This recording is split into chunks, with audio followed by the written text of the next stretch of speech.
এই জন্য আহমদুল্লাহ দরবেশ ফকির উলামায়ে কেরামকে দেখবেন নিচে নিচে সাইটে সাইটে নিচে দেখে দেখে চলে। আপনি আহমদুল্লাহ দরবেশ সেটা তো এক পাশে রাখেন, আপনি আপনার বাবা চাচা দাদা আমাদের পূর্বপুরুষ আমাদের যারা মুরব্বিয়ান ছিলেন তাদের অবস্থা দেখেন। আমরা তাদেরকে দেখি নাই কখনো একেবারে দাপুটের মাঝখান দিয়ে হেঁটে যাইতে। এটা এখন হচ্ছে কেন? হয়তো পকেটে টাকা, নতুবা আমি যে রাজনৈতিক দল করি সেই রাজনৈতিক দল ক্ষমতায়। সম্মানিত উপস্থিতি, আল্লাহর দুনিয়ার মধ্যে কেউ কখনো দীর্ঘদিন থাকতে পারে নাই, কেউ থাকতে পারে নাই। আমরা ইতিহাস পড়ি না বিদায় ইতিহাস থেকে শিক্ষা নিতে পারি না। ইয়াজিদ কি করে নাই? সে 4 বছরের বেশি ক্ষমতায় থাকতে পারে নাই। আজকে কবর কোথায় মানুষ জানে না, অথচ এই ইয়াজিদ ক্ষমতার দাপটে মক্কা শরীফ ছাড়ে নাই। মদিনা শরীফের মধ্যে হামলা করেছে, মক্কা শরীফের মধ্যে হামলা করেছে, মদিনায় মুনাওয়ারার মধ্যে 3 দিন নামাজ ব্যান করে দিয়েছে, আযান দিতে দেয় নাই। এই ইয়াজিদ ক্ষমতার দাপট কেন? প্রতিশোধ নিচ্ছে তাদের কাছ থেকে, আহলে বাইত রাসূলের কাছ থেকে, মুসলমানদের কাছ থেকে। কয় বছর? 4 বছর। 4 বছর পরে, মৃত্যুর পরে মানুষ জানেও না ইয়াজিদের কবর কোথায়। সম্মানিত উপস্থিতি, বলতে যেটা চাচ্ছিলাম, তো হুজুরে করিম সাল্লাল্লাহু আলাইহি ওয়াসাল্লাম এরপরে বলছেন, আইয়ুহান নাস, আন-নাসু মিন আদম, কুল্লুকুম বানু আদম ওয়া আদম মিন তুরাব, আলা কুল্লি মা'সারাতিন আও দামিন আও মালিন ইউদআ বিহি ফাহুয়া তাহতা কদমি হাতাইন। হুজুরে করিম সাল্লাল্লাহু আলাইহি ওয়াসাল্লাম বলছেন, হে মানুষ, তোমরা সবাই আদম আলাইহিস সালামের বংশধর। মনে রাখবা, আদমকে আল্লাহ মাটি দিয়ে সৃষ্টি করেছেন। কেন বলছে? মানে তোমরা নিজেদেরকে বড়, নিজেদেরকে ছোট, তারপরে কি বলছেন? হত্যা করার জন্য, আগের প্রতিশোধ নেওয়ার জন্য। আমাকে করেছে, আমার পূর্বপুরুষকে করেছে, আমিও করব। আমার পূর্বপুরুষের কাছ থেকে টাকা পয়সা নিয়েছে, টাকা পয়সা নিয়ে দেয় নাই, আমি প্রতিশোধ নেব। এই তাবৎ জিনিসগুলো তোমাদের অন্তর থেকে বের করে দাও। এগুলো আমি আমার পায়ের তলে দিয়ে দৌড়ে দিলাম, নতুন এক সভ্যতা প্রতিষ্ঠা করলাম, পুরাতন দুনিয়ার সবকিছু বাদ করে দিলাম, রাহমাতুল লিল আলামিনের দিকে। এরপরে হুজুর করিম সাল্লাল্লাহু আলাইহি ওয়াসাল্লাম বলছেন, ওই যে আমি আপনাদেরকে বললাম যে ইন্না আকরামাকুম ইনদাল্লাহি আতকাকুম, তোমাদের মধ্যে আল্লাহর দরবারে সম্মানিত সেই ব্যক্তি যার চরিত্র সুন্দর। এরপরে কি বলে? ফালাইসা লি আরাবিয়্যিন আলা আজামিয়্যিন ফাদলুন ওয়ালা লি আজামিয়্যিন আলা আরাবিয়্যিন ওয়ালা লি আসওয়াদ আলা আবিয়াদ ওয়ালা লি আবিয়াদ আলা আসওয়াদ ফাদলুন ইল্লা বিত্তাকওয়া। আরব অনারব, ধনী গরীব, লাল সাদা, কারো উপর কারো কোনো কি নাই, প্রায়োরিটি নাই, সম্মান নাই। সবাই আল্লাহর বান্দা, সাদা হোক কালো হোক, আরবি হোক অনারব হোক, সবাই আল্লাহর বান্দা। মানুষ হিসেবে সবাই সমান। তোমরা সবাই আদমের বংশধর। তোমাদের মধ্যে যার চরিত্র ভালো সেই ব্যক্তি আল্লাহর দরবারে ভালো। এই হচ্ছে রাসূলের পাকের সভ্যতা। এরপর আমার নবী আর দুই একটা বক্তব্যের দুই একটা অংশ আমি আপনাদের সামনে তুলে ধরবো। হুজুর করিম সাল্লাল্লাহু আলাইহি ওয়াসাল্লাম বলছেন, আমাদের অর্থনৈতিক দুর্দশার মৌলিক কারণ সুদ ভিত্তিক অর্থনীতি। আমার নবী বলছেন, আমি আজকে সুদ ভিত্তিক অর্থনীতিকে পায়ের তলে দিয়ে ডলে দিলাম। আমার সমাজের মধ্যে নতুন দুনিয়া যে ডাক দিচ্ছি সেখানে সুদ ভিত্তিক অর্থনীতি থাকবে। এরপরে বলছে, আইয়ুহান নাস, ইন্না লাকুম আলা নিসাইকুম হাক্কান ওয়া লাহুন্না আলাইকুম হাক্কা। তোমাদের মেয়েরা, তোমাদের যেমন তাদের উপর অধিকার আছে, তোমাদের স্ত্রীদের, তাদেরও তোমাদের উপর অধিকার আছে। খবরদার, আমি তাদের ব্যাপারে, তোমাদের স্ত্রীদের ব্যাপারে তোমাদেরকে সাবধান করছি, কোনোভাবে যাতে তাদের উপর জুলুম না হয়। কেন? মনে রাখবা, আল্লাহ আল্লাহর রাসূলকে সাক্ষী করে তোমরা তাদেরকে স্ত্রী হিসেবে গ্রহণ করেছো। নারীর অধিকার, স্ত্রীর অধিকার, শ্রমের অধিকার, আরো কি?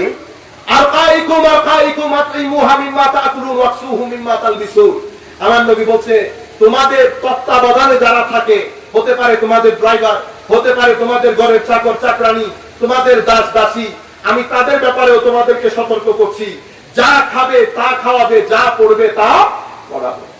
এই হচ্ছে নবী পাক সাল্লাল্লাহু আলাইহি ওয়াসাল্লামের সমাজ ব্যবস্থা।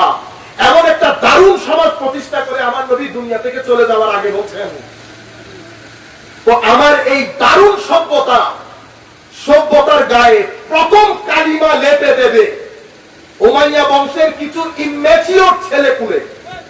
উমাইয়া বংশের কিছু ইম্যাচিওর ছোটখাটো। হুজুর করিম সাল্লাল্লাহু আলাইহি ওয়াসাল্লাম বলেন, হালাকু উম্মতি আলা ইয়াদে উগাইলামাতিন মিন কুরাইশ। কুরাইশের কিছু বাচ্চা, কম বয়সী লোক, কম বয়সী ছেলেপুলে, তাদের হাতে আমার উম্মত ধ্বংস হয়ে যাবে। হুজুর করিম সাল্লাল্লাহু আলাইহি ওয়াসাল্লাম এই কথা বলে দেওয়ার পরে আমার নবী বলছেন, লা ইয়াজালু আমরু উম্মতি কাইমান বিল কিসতি, আমার উম্মত যেই দেশ যেই রাষ্ট্র তাদের কাছে রেখে যাচ্ছি সেভাবে তারা পরিচালনা করবে। শেষ পর্যন্ত ইয়াজিদ নামক এক বদবক্ত আসবে, সে আমার উম্মতের এই দারুণ সমাজকে একেবারে ছারখার করে দেবে। আমার নবীর নাম সহ বলে গেছে। এটা আল বিদায়া ওয়ান নিহায়া, হাফিজ ইবনে কাসিরের কিতাব। রিওয়ায়াত একটা দেয় না ইমাম ইবনে কাসির ওনার তারিখের কিতাব আল বিদায়া ওয়ান নিহায়ার মধ্যে। আপনি দেখেন রাসূল পাক সাল্লাল্লাহু আলাইহি ওয়াসাল্লাম শুধু সমাজ দিয়ে গেছেন, কিন্তু হযরতে আবু বকর সিদ্দিক রাদিয়াল্লাহু তাআলা আনহু যখন ক্ষমতায় আসলেন, আবু বকর সিদ্দিক রাদিয়াল্লাহু তাআলা আনহু, হযরতে আবু বকর সিদ্দিক রাদিয়াল্লাহু তাআলা আনহু ক্ষমতায় আসার পরে বক্তব্য দিচ্ছেন। বক্তব্য দেওয়ার সময় বলছেন যে তোমাদের মধ্যে আমি যে খুব ভালো তা কিন্তু না, আমার চেয়েও ভালো তোমাদের মধ্যে আছে। আমি যদি কোথাও কোনো ভুল করি, কে বলছেন? হযরতে আবু বকর রাদিয়াল্লাহু তাআলা আনহু। আওয়াজের মধ্যে কত ফারাক দেখেন। আমার নবী এই ঘোষণা দেওয়ার পরে, সভ্য সমাজ দিয়ে দেওয়ার পরে আবু বকর সিদ্দিক আসলেন। আবু বকর সিদ্দিক আমার নবীর এই সভ্যতাকে টেনে নিয়ে যাচ্ছেন। আবু বকর সিদ্দিক খেলাফতের আসনে অধিষ্ঠিত হওয়ার পরে প্রথম বক্তব্য দিচ্ছেন। প্রাইম মিনিস্টার বা প্রেসিডেন্ট যেমন জাতির সম্মুখে বক্তব্য দেয়, হযরত আবু বকর সিদ্দিকের বক্তব্য দেখেন। আল্লাহর প্রশংসা, রাসূল পাকের উপর দরুদ সালাম পড়ে হযরত আবু বকর সিদ্দিক বলছেন, আপনাদের মধ্যে কিন্তু আমি যে সবচেয়ে ভালো তা কিন্তু না। আমি অযোগ্য মানুষ, আপনারা আমাকে খেলাফতের রাষ্ট্রের দায়িত্ব দিচ্ছেন। আমি আমার আপ্রাণ চেষ্টা করব আমার আল্লাহ এবং রাসূল যেভাবে বলেছেন সেভাবে রাষ্ট্রকে চালানোর জন্য। যদি আমি আল্লাহ আল্লাহ রাসূল যেভাবে বলেছেন রাষ্ট্রকে সেভাবে চালাই, আপনারা আমার সহযোগিতা করবেন, আপনারা আমাকে মেনে চলবেন। আমি যদি কখনো আল্লাহ এবং রাসূলের দেওয়া বিধান থেকে এতটুকু সরে যাই, খবরদার আপনারা আমাকে কোন ধরনের সহযোগিতা করবেন। হযরত আবু বকর সিদ্দিক ফারুক আযম রাদিয়াল্লাহু তাআলা আনহু শাসন আমল, ফারুক আযম রাদিয়াল্লাহু তাআলা আনহুর কাপড় একটু লম্বা হওয়ার কারণে এক সাহাবী বললেন, আমিরুল মুমিনিন, আমাদের জামাগুলো ছোট ছোট, আপনার জামা এত লম্বা। অথচ হযরত ফারুক আযমের রোগ এবং দবদবা শয়তান পর্যন্ত পালিয়ে যেত। কিন্তু ডেমোক্রেটিক, এত বেশি গণতান্ত্রিক ছিলেন এবং মানুষের মধ্যে এত বেশি গণতন্ত্রের সচেতনতা ছিল, যেটাকে ডেমোক্রেটিক অ্যাওয়ারনেস বলে, যে মানুষ হকের জন্য ফারুক আযমকেও ভয় পেত না। কি বলছেন? কারণ মানুষ জানতো যে যদি হক হয় তো ফারুক আযমের মতো মাথা পেতে রুয়ে জমিনে কেউ মেনে নেবে না।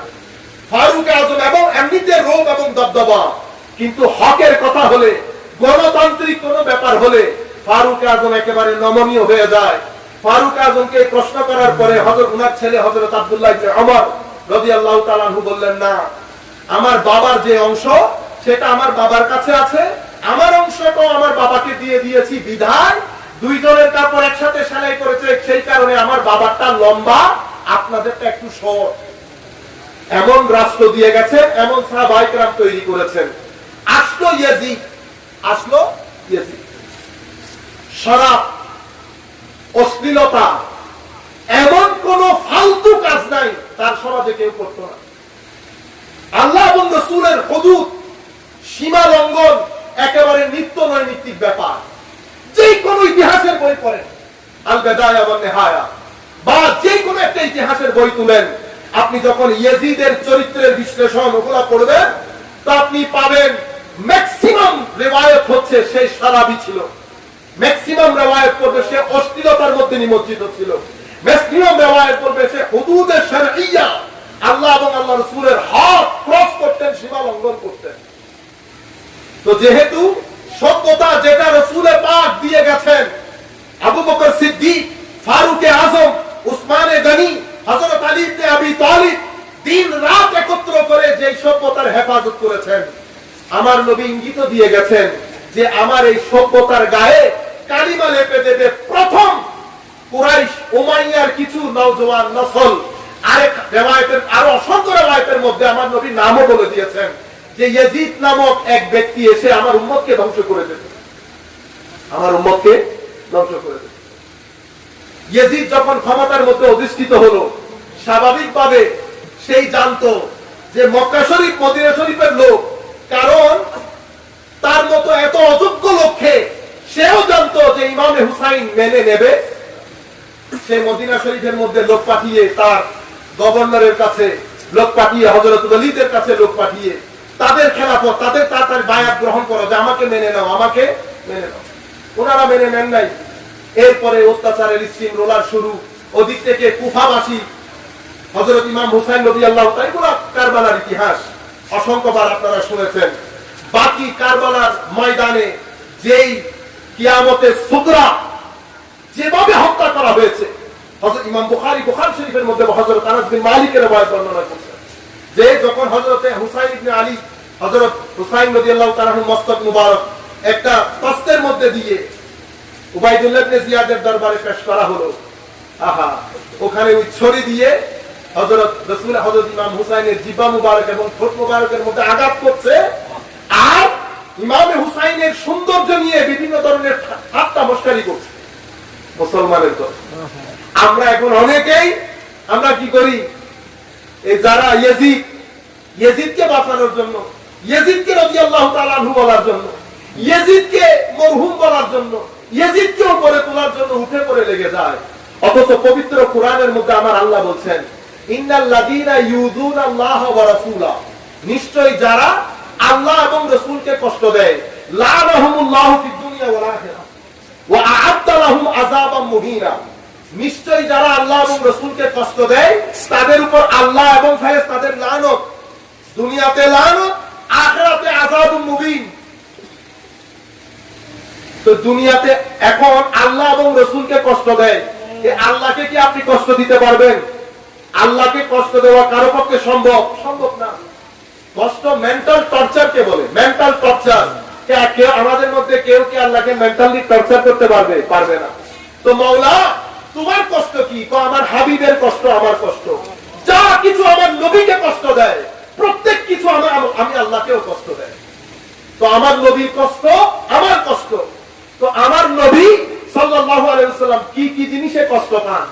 আপনি নামাজ না পড়লে, নামাজকে অস্বীকার করলে, রাসূলের পাকের মহব্বত অস্বীকার করলে, আমার নবীর বিবি উম্মাহাতুল মুমিনিনের সাথে বেয়াদবি করলে, আহলে বাইত রাসূলের সাথে বেয়াদবি করলে, হযরত আলী রাদিয়াল্লাহু তাআলা আনহুকে অপছন্দ করলে, আহলে বাইতকে অপছন্দ করলে আমার নবী কষ্ট পান। শুধু কি তাই? ইমামে হুসাইন ঘরের মধ্যে কাঁদছেন, ফাতেমাতুজ জাহরাকে দেখে আমার নবী বলছেন, হুসাইন কাঁদছে কেন? হুসাইনের কান্না আমাকে কষ্ট দেয়। তো হুসাইনের কান্না কষ্ট দেয়, আর হুসাইনকে আপনি সরে পাক শরীর থেকে জুতা করে তস্তের মতো ওখানে নিয়ে আসছেন, আমার নবী কষ্ট পান নাই? হযরত আব্দুল্লাহ ইবনে আব্বাস মক্কা শরীফের মধ্যে ছিলেন, স্বপ্নের মধ্যে অসংখ্য হাদিস, আমি কিতাব পড়লে এগুলো 4-5 ঘন্টা লেগে যাবে, এজন্য আমি কিতাবও আর পড়ছি না, সংক্ষিপ্ত আকারে আপনাদেরকে বলে যাচ্ছি। হযরত আব্দুল্লাহ ইবনে আব্বাস স্বপ্ন দেখে উঠে গেলেন, মানুষকে বলতে লাগলেন, এই মাত্র আমি রাসূলের পাককে স্বপ্ন দেখলাম। রাসূলের পাক বলছেন, আমি কারবালার মধ্যে আছি, আমার রাসূলের হাতের মধ্যে রক্তের একটা ছোট্ট শিশি বোতল থাকে, ছোট্ট বোতল, বোতলের মধ্যে রক্ত। আমার রাসূল পাক সাল্লাল্লাহু আলাইহি ওয়াসাল্লামের জীর্ণ শীর্ণ চেহারা, দুরময় চেহারা দেখে আব্দুল্লাহ ইবনে আব্বাস জিজ্ঞেস করলেন, ইয়া রাসূলুল্লাহ, এই অবস্থা কেন? তো কিছুক্ষণ আগে আমার হুসাইনকে শহীদ করা হয়েছে, আমার হুসাইনকে শহীদ করা হয়েছে। উনি বলছেন, যেই তারিখে, যেই সময়ে, যেই বারে আমি স্বপ্ন দেখেছি, পরবর্তীকালে মিলিয়ে দেখছি ওই তারিখ, ওই সময়, ওই বারে ইমাম হুসাইন শহীদ হয়েছেন কারবালার প্রান্তরে। সম্মানিত উপস্থিতি, স্রষ্টার সৃষ্টির মধ্যে যত গুরুত্বপূর্ণ ঘটনা, প্রত্যেকটা ঘটনা ঘটেছে মুহররম মাসে, 10ই মুহররম শুক্রবার। প্রত্যেকটা ঘটনা, আদম আলাইহিস সালামের সৃষ্টি, আদমের রূহে, শরীরের মধ্যে রূহ দেওয়া, আদমকে পাঠানো, পৃথিবীর সৃষ্টি, সবকিছু, সব গুরুত্বপূর্ণ ঘটনা ঘটেছে কি বারে? 10 মুহররম শুক্রবারে। ইমামে হুসাইনের শাহাদাত 10 মুহররম শুক্রবারে, 10ই মুহররম শুক্রবার। সম্মানিত উপস্থিতি, ইমামে হুসাইন বের হয়েছেন এই কারণে যে রাসূল পাকের দেওয়া সভ্যতা যখন হুমকির সম্মুখীন হয়েছে, তো যেই পরিবারের ত্যাগ এবং তিতিক্ষার বিনিময়ে এই সভ্যতা প্রতিষ্ঠিত হয়েছে, যেই ঘর থেকে রাসূল পাকের তাবলীগের দ্বীনের সূচনা হয়েছে, আমার নবী যেই তারিখ থেকে রাসূল পাককে আল্লাহ রাব্বুল আলামিন হুকুম দিয়েছেন রাসূল পাক তাবলীগ করার জন্য, তাবলীগের উদ্বোধনী দিন যেই ঘর থেকে হয়েছে সেটা হযরত আলী রাদিয়াল্লাহু তাআলা আনহুর ঘর। হযরত আলী রাদিয়াল্লাহু তাআলা আনহুর ঘরে সমস্ত নেতা মন্ত্রীদেরকে ডেকে দাওয়াত দিয়ে এনে ছাগল জবাই করে নবী পাক দ্বীনের দাওয়াত দিয়েছেন।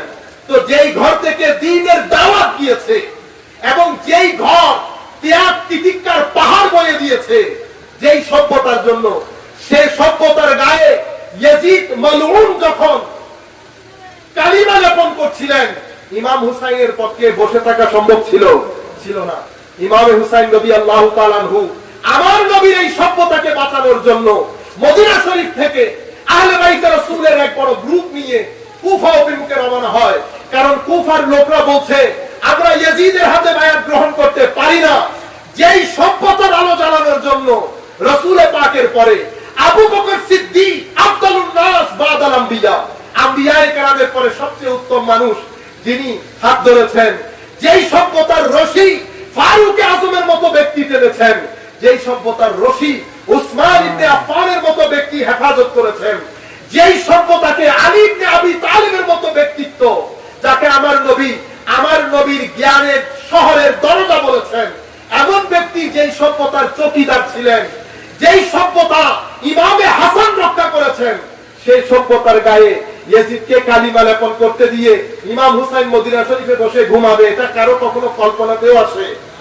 কুফার মানুষ বলছে আমরা বায়াত গ্রহণ করতে পারি না, আমরা ইয়াজিদকে মানব না, আমরা অপেক্ষা করছি আপনি মদিনা শরীফ থেকে আসবেন, আমরা ইমাম হিসেবে আপনাকে চাই, ইয়াজিদের হাতে আমরা হাত দিতে পারি না। এটা শোনার পরে ইমাম হুসাইন রাদিয়াল্লাহু তাআলা আনহু বলছেন পুরা কুফাবাসী মদিনাবাসী সবাই চাচ্ছে ইমাম হুসাইনকে। তো এই মুহূর্তে যদি আমি রাসূল পাকের দেওয়া এই সভ্যতা বাঁচানোর জন্য এগিয়ে নিয়ে না আসি, মানুষ আমাকে বলবে আমি জীবন বাঁচানোর জন্য মদিনা শরীফে থেকে গেছি, পরবর্তী প্রজন্ম আমাকে দোষারোপ করবে। কাল কিয়ামতের ময়দানে যদি আমার নানা আমাকে জিজ্ঞেস করে আমি কোথায় যাব, আমার ইমামে হুসেন তখন পরিবারের সদস্যদেরকে নিয়ে 72 জনের একটা গ্রুপ হযরত ইমাম হুসাইন কুফা অভিমুখে রওনা হয় রাসূল পাকের দেওয়া এই সভ্যতাকে বাঁচানোর জন্য ইয়াজিদ মালউন ফাসিকের হাত থেকে। বাকি ঘটনা আপনারা জানেন। সম্মানিত উপস্থিতি, এই জন্যই কারবালা সংঘটিত হয়েছে। হযরত রাসূল করিম সাল্লাল্লাহু আলাইহি, আমরা আমাদের বক্তব্যের একেবারে শেষ প্রান্তে চলে এসেছি। দুই একটা হাদিস আপনারা শুনলে বুঝতে পারবেন, আমি একটা একটা করে বলে যাই। হুজুর করিম সাল্লাল্লাহু আলাইহি ওয়াসাল্লাম বলছেন ইমাম হুসাইন কে? নাম হচ্ছে হাসান এবং হুসাইন। তো আরবের জমিনে দুইজনের নাম হাসান হুসাইন হওয়ার আগে ওই স্থানে কারো নাম হাসান হুসাইন ছিল না। কারণ হাসান এবং হুসাইন এটা বেহেশতি নাম, তাদের নাম আরেকটা রাখা হয়েছে। হযরত আলী قال لما ولد হাসান সাম্মাহু হামজা, যখন হযরত হাসান জন্মগ্রহণ করলেন তার নাম রাখা হয়েছে হামজা, আর হুসাইনের নাম রাখা হয়েছে ওনার চাচার নাম অনুসারে জাফর।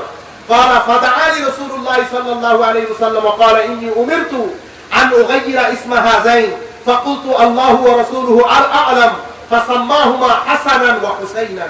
হযরত আলী বলেন যখন হাসান জন্মগ্রহণ করলো আমরা তার নাম রাখলাম হামজা, যখন হুসাইন জন্মগ্রহণ করলো তার নাম রাখলাম জাফর। তো রাসূল পাক আমাদেরকে ডেকে বলছেন যে হে আলী, আমাকে হুকুম দেওয়া হয়েছে তাদের নাম পরিবর্তন করে দিয়ে দুইজনের নাম হাসান এবং হুসাইন রাখার জন্য। এরপরে হুজুরে করিম, আমি একটা একটা করে বলে যাই, অসংখ্য রিওয়ায়াত। হুজুরে করিম সাল্লাল্লাহু আলাইহি ওয়াসাল্লাম আলী قال ان الله حجب اسم الحسن والحسين حتى سمى بهما النبي صلى الله عليه وسلم ابنين الحسن والحسين। তো হাসান এবং হুসাইন এটা জান্নাতের মধ্যে হিজাবের মধ্যে ছিল, দুইজন হওয়ার পরে হিজাব থেকে বের করে এই দুই নাম রাসূল পাক দুইজনকে দিলেন, হাসান এবং হুসাইন, দুইটাই বেহেশতি নাম। এরপরে হুজুরে করিম সাল্লাল্লাহু আলাইহি ওয়াসাল্লাম বলছেন রাসূল পাক সব সময় ইমামে হাসান ইমাম হুসাইনকে নিজের পুত্র বলতেন। কি বলতেন? নিজের ছেলে। কি বলছেন? আন আব্দুল্লাহ ইবনে মাসউদ রাদিয়াল্লাহু আনহুমা قال রাআইত রাসূলুল্লাহ সাল্লাল্লাহু আলাইহি ওয়াসাল্লাম আখাযা বিয়াদিল হাসান ওয়াল হুসাইন ওয়া ইয়াকুল হাযানে আবনাই, হাযানে আবনাই। হুজুর করিম সাল্লাল্লাহু আলাইহি ওয়াসাল্লাম হাসান এবং হুসাইনের হাত ধরে বলছেন এই দুইটা আমার ছেলে। আর এক হাদিসের মধ্যে হুজুর করিম সাল্লাল্লাহু আলাইহি ওয়াসাল্লাম বলছেন সাধারণভাবে ছেলেদের যে বংশ মানে সন্তানের বংশ বাবার দিক থেকে হয়, সন্তানের বংশ বাবার দিক থেকে হয়, মায়ের দিক থেকে হয় না। হুজুর করিম সাল্লাল্লাহু আলাইহি ওয়াসাল্লাম বলছেন রুয়ে জমিনের মধ্যে একটাই ব্যতিক্রম। সেটা কোনটা? হাসান এবং হুসাইন। হাসান এবং হুসাইনের বংশ আমি নবীর থেকে। বাকি প্রত্যেকটা সন্তানের পরিচয় বাবার মাধ্যমে, বাবার নসলের মাধ্যমে। শুধু হাসান এবং হুসাইন ছাড়া হাসান এবং হুসাইনের পরিচয় আমি নবীর মাধ্যমে, আমি নবীর মাধ্যমে। আরেক জায়গার মধ্যে রাসূল পাক এই আমর ইবনে খাত্তাব قال سمعت رسول الله صلى الله عليه وسلم يقول كل بني انثى فان عصبتهم لابيهم ما حلا ولد فاطمه فاني انا عصبتهم وانا ابوهم। প্রত্যেক ছেলে তাদের বাবার মাধ্যমে ওদিকে বংশ পরম্পরা চলে এবং পরিচিত হয়, শুধুমাত্র ফাতেমার দুই ছেলে হাসান এবং হুসাইন ছাড়া। আমি তাদের বাবা, আমার মাধ্যমে তাদের বংশ, আমার মাধ্যমে তাদের বংশ পরম্পরা। এরপরে হুজুর করিম সাল্লাল্লাহু আলাইহি ওয়াসাল্লাম বলছেন সুবহানাল্লাহ ওহে আমার সাহাবায়ে কেরাম আন ইবনে আব্বাস রাদিয়াল্লাহু আনহু قال قال رسول الله صلى الله عليه وسلم হযরত আব্দুল্লাহ ইবনে আব্বাস বলছেন রাসূল পাক বলেছেন আলা উখবিরুকুম বিখাইরিন নাসি জাদ্দান ওয়া জাদ্দাতান আলা উখবিরুকুম বিখাইরিন নাসি আম্মান ওয়া আম্মাতান আলা উখবিরুকুম বিখাইরিন নাসি খালান ওয়া খালাতান। হুজুর পাক বলছেন হে আমার সাহাবায়ে কেরাম তোমরা জানতে চাও দাদা দাদির দিক, নানা নানির দিক থেকে পৃথিবীতে সবচেয়ে সম্মানিত কে? তোমরা কি জানতে চাও বাবা মার দিক থেকে পৃথিবীতে সবচেয়ে সম্মানিত কে? তোমরা কি জানতে চাও খালা এবং মামার দিক থেকে পৃথিবীতে সবচেয়ে সম্মানিত কে? সুবহানাল্লাহ। এরপরে বলছেন আলা উখবিরুকুম বিখাইরিন নাস আবান ওয়া উম্মান হুমাল হাসান ওয়াল হুসাইন। তো তারা হচ্ছে হাসান এবং হুসাইন। নানা নানির দিক থেকে পৃথিবীতে সবচেয়ে সম্মানিত, কারণ তারা দুইজনের নানা রাসূল পাক, নানি হযরতে খাদিজা বিনতে খুয়াইলিদ রাদিয়াল্লাহু তাআলা আনহা। নানা নানির দিক থেকে পৃথিবীতে সবচেয়ে বেশি সম্মানিত হাসান এবং হুসাইন। তো দুইজনের নানা খুদ রাসূল পাক, নানি খাদিজাতুল কুবরা যাকে আল্লাহ জিবরিল দিয়ে সালাম দিয়েছেন। সুবহানাল্লাহ। এরপরে বলছেন যাদের বাবা আলী ইবনে আবি তালিব, আলী ইবনে আবি তালিব কুল কায়নাতের মুমিনদের মাওলা, কুল কায়নাতে কিয়ামত পর্যন্ত আগত মুমিন মুসলমান নারীর মাওলা। মাওলা মানে অভিভাবক। বাবা হচ্ছে চার খলিফার এক খলিফা। বাবা হচ্ছেন রাসূল পাক সাল্লাল্লাহু আলাইহি ওয়াসাল্লামের জ্ঞানের যে শহর সেটার দরজা। বাবা হচ্ছেন রাসূল পাকের উম্মতের মধ্যে বেলায়েতের যে বন্ধন, যাদেরকে আমরা ওলি বলি বেলায়েত পাওয়ার পরে, সেই বেলায়েতের সরচশমা সমুদ্র যেখান থেকে শুরু হয়েছে, সেই বেলায়েতের মহাসমুদ্রের নাম হযরত আলী রাদিয়াল্লাহু তাআলা আনহু। আর মা হচ্ছেন ফাতেমাতুজ জাহরা রাদিয়াল্লাহু তাআলা আনহা, যিনি জান্নাতে মহিলাদের প্রধান, যার সিজদার জায়গায়, যাই নামাজের জায়গায় ফেরেশতারা তওয়াফ করতেন, রাত জেগে আল্লাহর দরবারে সিজদায় থাকতেন হযরত ফাতেমাতুজ জাহরা রাদিয়াল্লাহু তাআলা আনহা। সেই কারণে রাসূল পাক বলছেন আমি কি তোমাদেরকে বলবো না নানা নানির দিক থেকে পৃথিবীতে সবচেয়ে সম্মানিত হচ্ছে হাসান এবং হুসাইন। বাবা মার দিক থেকে পৃথিবীতে সবচেয়ে সম্মানিত হাসান এবং হুসাইন। চাচা এবং ফুফুর ক্ষেত্রে পৃথিবীতে সবচেয়ে সম্মানিত হাসান এবং হুসাইন। কেন? তো চাচা জাফর ইবনে আবি তালিব, জাফর ইবনে আবি তালিব জাফরুত তাইয়ার।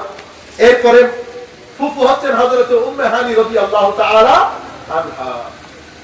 তো হুজুরে পাক বলছেন নানা নানি বলো, মা বাবা বলো, আর খালা এবং মামা ফুফু বলো, সব দিক থেকে পৃথিবীতে সবচেয়ে সম্মানিত এবং উত্তম হচ্ছে আমার হাসান এবং আমার হুসাইন রাদিয়াল্লাহু তাআলা আনহু। এই কারণে হযরত আব্দুল্লাহ ইবনে ওমর রাদিয়াল্লাহু তাআলা আনহুকে, সহিহ হাদিস, বুখারী মুসলিম শরীফের হাদিস, ইরাকের হজের মৌসুম ছিল, জিজ্ঞেস করতে, হুজুর ইহরাম অবস্থায় আমরা মশা মারা জায়েজ আছে? সাহাবায়ে কেরামের অন্তর দেখেন, মানে অন্তরের মধ্যে কি পরিমাণ ক্ষোভ ছিল কারবালার কারণে। জিজ্ঞেস করলেন, মিনাইনা আনতা, তোমার বাড়ি কই? কয় মিন ইরাক, আমি ইরাক থেকে এসেছি। তখন হযরত আব্দুল্লাহ ইবনে ওমর বলছেন, আহলে ইরাকদের অবস্থা দেখো। কিসের ব্যাপারে জিজ্ঞেস করছে? মশা মারার ব্যাপারে। মেরেছে কাকে? তো রাসূল পাকের কলিজার টুকরা নাতিকে, যার ব্যাপারে আমার নবী বলেছেন হাসান এবং হুসাইন আমার দুনিয়ার বাগানের দুটো খুশবুদার ফুলের নাম, যার ব্যাপারে আমার রাসূল এই বাণী দিয়েছেন। আর ওই দুইজন ওই হুসাইনকে শহীদ করেছে নির্মমভাবে আহলে ইরাক। আর এখন তারা আমাকে জিজ্ঞেস করতে এসেছে ইহরাম অবস্থায় মশা মারা জায়েজ আছে কিনা। মশা মারা জায়েজ আছে? হুজুর করিম সাল্লাল্লাহু আলাইহি ওয়াসাল্লাম বলছেন, আল্লাহুম্মা সাল্লি আলা সাইয়্যিদিনা মুহাম্মাদিন ওয়া আলিহি ওয়াসাল্লাম। হায় হায়। আর ইবনে আব্বাস রাদিয়াল্লাহু তাআলা আনহুমা আন্না রাসূলুল্লাহ সাল্লাল্লাহু আলাইহি ওয়াসাল্লাম আকালিল হাসান ওয়াল হুসাইন কাবশান কাবশান। আরেক হাদিসের মধ্যে এসেছে বিকাবাশাইনি কাবাশাইন। হুজুর করিম সাল্লাল্লাহু আলাইহি ওয়াসাল্লাম হাসান এবং হুসাইনের পক্ষ থেকে আকীকাও আবার নবী করেছেন। আকিকা কি কে করেছেন? আমার নবী। এক হাদিসের মধ্যে এসেছে এক দুইজনের জন্য দুইটা দুম্বা দিয়ে, আরেক হাদিসের মধ্যে এসেছে দুইজনের জন্য চারটা দুম্বা, দুইটা দুইটা করে দিয়ে আমার নবী দুইজনের জন্য আকিকার ব্যবস্থা করেছেন। আপনি দেখেন হাসান এবং হুসাইনকে কি কারণে শুরু থেকে আমার নবী নিজের ছায়া তলে রেখে বড় করছেন। কোনো না কোনো একটা কারণ তো থাকবে।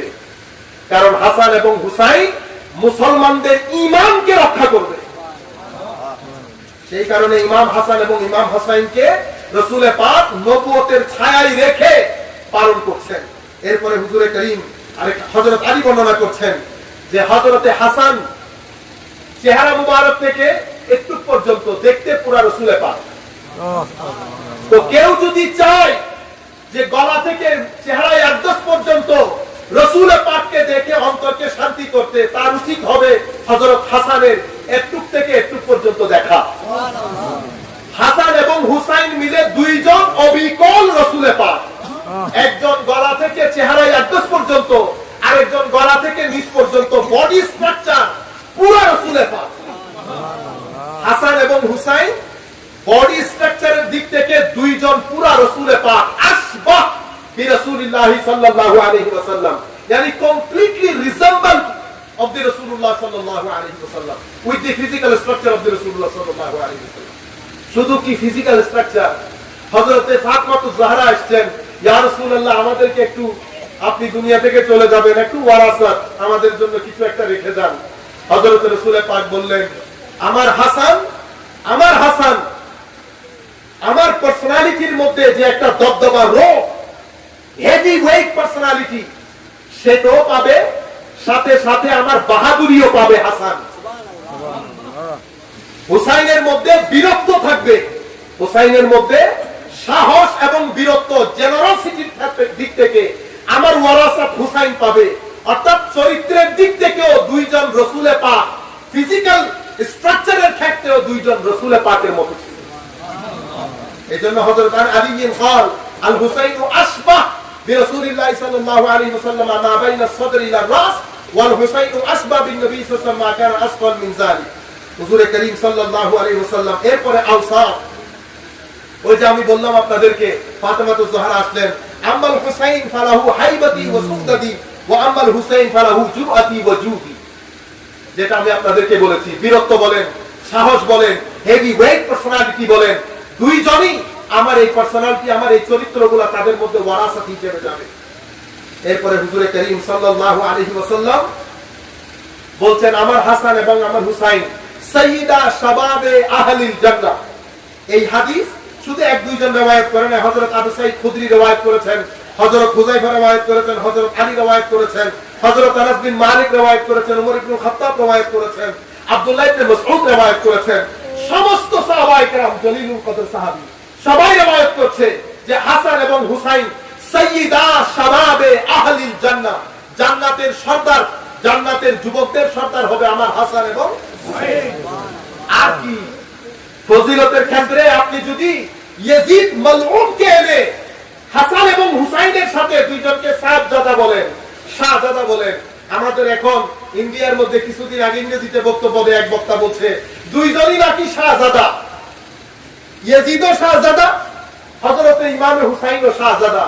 আমি বলছি রাসূল পাক বলছে ইমামে হুসাইন শাহজাদা, নানা রাসূল পাক, নানি খাদিজা, বাবা আলী, মা ফাতেমা, চাচা জাফর, ফুফু উম্মে হানি। আর আপনি ওখানে কি বলছেন? অবশ্যই ইয়াজিদ একজন সাহাবী রাসূলের ছেলে, সাহাবী রাসূলের হযরত মুয়াবিয়া রাদিয়াল্লাহু তাআলা আনহুর ছেলে। হযরত মুয়াবিয়া সাহাবী রাসূল ছিলেন, কিন্তু সাহাবীদের মধ্যে পর্যায় আছে। সাহাবীদের মধ্যে পর্যায় নাম্বার 1, পর্যায় নাম্বার 2, লেভেল 3, লেভেল 4, লেভেল 5। আলী ইবনে আবি তালিব প্রথম পর্যায়ের সাহাবী, হযরতে মুয়াবিয়া 10তম পর্যায়ের সাহাবী। यानी 9টা আসন পরে হযরত আমির মুয়াবিয়া রাদিয়াল্লাহু তাআলা। কি বলেন আপনারা? হযরত আমির মুয়াবিয়া সাহাবী, হযরত আলীও সাহাবী। মাকাম এবং মারতাবা, আপনারা উলামায়ে কেরাম এখানে আছেন, মাকাম এবং মারতাবার ক্ষেত্রে হযরত আলী থেকে 9 স্টেশন পরে হযরত আমির মুয়াবিয়া। কারণ এখানে প্রথম যুগের সাহাবী আছে, বদরি সাহাবী আছে, উহুদের যুদ্ধের সাহাবী আছে, তারপরে আকাবায়ে উলার সাহাবী আছে, আকাবায়ে উখরার সাহাবী আছে। এটা এক একটা স্টেশন। মুহাদ্দিসিনে কেরাম এই স্টেশন, এই লেভেলগুলো বর্ণনা করেছেন। উলামায়ে উম্মত এই লেভেলগুলো বর্ণনা করেছেন। লেভেলের অন্যতম স্থানে হযরত আলী, তার 10তম স্থানে হযরতে আমির মুয়াবিয়া রাদিয়াল্লাহু তাআলা আনহু। তবে সাহাবী রাসূল, সাহাবী রাসূল যখন হয়ে গেছেন, তো আপনি আর এখানে তুলনা ও তুলনার কোনো প্রশ্ন আসে না। কিন্তু আপনি যখন আমরা কথাগুলো কেন বলছি, এখন আপনি যখন যুবকদেরকে শিখিয়ে দেবেন যে দুইজনই শাহজাদা, দুই শাহজাদার মধ্যে যুদ্ধ, ইয়াজিদ শাহজাদা আর ইমাম হুসাইন শাহজাদা। আমি এই শাহজাদা বোঝানোর জন্য আপনাদেরকে লম্বা ফিরিস্তি দিচ্ছি। তাও ইমাম হুসাইনের ব্যাপারে যত হাদিস আমি এতক্ষণ বলার পর আমার মনে হয় না আমি 100 ভাগের 1 ভাগ বলতে পেরেছি আপনাদেরকে। আগে দুই একটা হাদিস বলে শেষ করে দেব। আপনি দেখেন, আমরা বলি না পাক পঞ্জতন, কি বলি? পাক পঞ্জতন। এখন এটা নিয়েও আমার কাছে বেশ কিছু প্রশ্ন আপনারা করেছেন, পাক পঞ্জতন কেন বলি। আপনারা যারা প্রশ্নগুলা করেন আপনাদেরকে বলি, আপনারা এই কথাটা অসংখ্যবার শুনেছেন। এখন তো এগুলো শুনতে শুনতে আপনাদের উচিত আমাদের চেয়ে বেশি জানা। বারবার প্রশ্নগুলা, সাধারণ প্রশ্নগুলা যদি আমাদের দিকে ঠেলে দিয়ে দেন, আমরা একই প্রশ্নের মধ্যে আবদ্ধ হয়ে যায়, অসংখ্য জিনিস আর বলা হয় না। মনে রাখবেন, হুজুর কারীম সাল্লাল্লাহু আলাইহি ওয়াসাল্লামের উপর যখন আয়াত নাযিল হয়, ইন্নামা ইউরিদুল্লাহু লিইয়ুযহিবা আনকুম রিজসা আহলাল বাইত ওয়া ইতাহহিরাকুম তাতহীরা, আয়াতের ধারাবাহিকতার মধ্যে উম্মাহাতুল মুমিনিন মানে আমার নবীর পবিত্র স্ত্রীগণ, আমাদের মাতাগণ, মায়ের ব্যাপারে এই আয়াত অবতীর্ণ।